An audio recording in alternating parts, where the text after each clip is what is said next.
विशाल steno classes में आपका स्वागत है। यह डिक्टेशन 110 शब्द प्रति मिनट से रिकॉर्ड की गई है। डिक्टेशन शुरू होती है 3 सेकंड बाद। श्रीमान, 20 साल की मोहब्बत अचानक युद्ध में बदल जाए तो ताज्जुब होना स्वाभाविक है। यही युद्ध की स्थिति चीन और अमेरिका के बीच बन रही है। जुलाई 1971 को तत्कालीन अमेरिकी विदेशी मंत्री ने चीन की यात्रा की थी।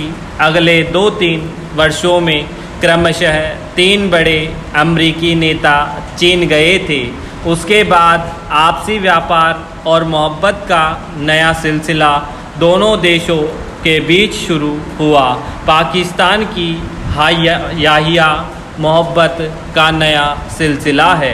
सरकार ने चीन और अमेरिका के बीच ये रिश्ते कायम कराने में अपनी अलग भूमिका निभाई थी, जिसके कारण यह रिश्ता धीरे धीरे बहुत आगे बढ़ रहा था।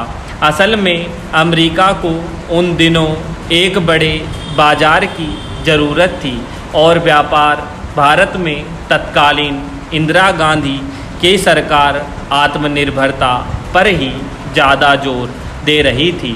इसलिए अमेरिका का यहाँ बाजार बनाना कोई आसान काम नहीं था। चीन को भी पूंजी निवेश की ज़रूरत थी, इसलिए दोनों देशों के लिए वह माहौल अनुकूल और बहुत अच्छा था। बीच में पाकिस्तान भी दोनों का चहेता बना हुआ था, लेकिन आज हालात यहाँ तक पहुँच गए हैं कि 4 फरवरी को अमेरिका ने चीन के साथ व्यापारिक प्रतिबंधों की घोषणा कर दी। ये प्रतिबंध फरवरी से लागू हुए हैं और ये प्रतिबंध कब तक लागू रहेंगे, इसलिए जानकारी प्राप्त नहीं हो सकी है।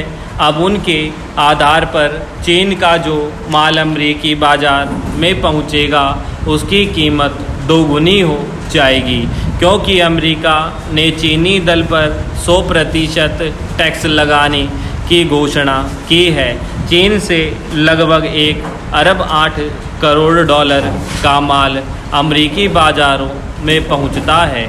इनमें कई किस्म के माल हैं, जिनमें मछली मारने से लेकर खेलकूद, टेलीफोन तक शामिल किए गए हैं। जाहिर है कि इस बात से चीन को भारी झटका लग सकता है, लेकिन चीन ने अमेरिकी धौंसपट्टी के सामने झुकने की बजाय ठीक वही कार्यवाही अमेरिकी माल के खिलाफ कर दी है। इस कार्यवाही को ध्यान में रखकर अब चीन ने घोषणा की है कि अमेरिकी माल पर 100% टैक्स लगाया जाएगा। यह ध्यान देने की बात है कि चीन के निर्यात का 40% अमेरिका को भेजे जाने वाले माल का है। अब दोनों पक्षों के बीच समझौता वार्ता की संभावना भी क्षीण हो गई है। बहरहाल यही मानकर चलना चाहिए कि अब भी दोनों देशों को लेकर समझौता करने का प्रयास जारी किया जा चुका है, अन्यथा इतना बड़ा झटका झेल सकना चीन और अमेरिका के लिए कठिन हो जाएगा। अमेरिका वैसे भी मंदी के दौर से गुजर रहा है और विश्व बाजार में अकेले चीन ही नहीं, जापान और यूरोपीय संघ भी उसे चुनौती दे रहा है।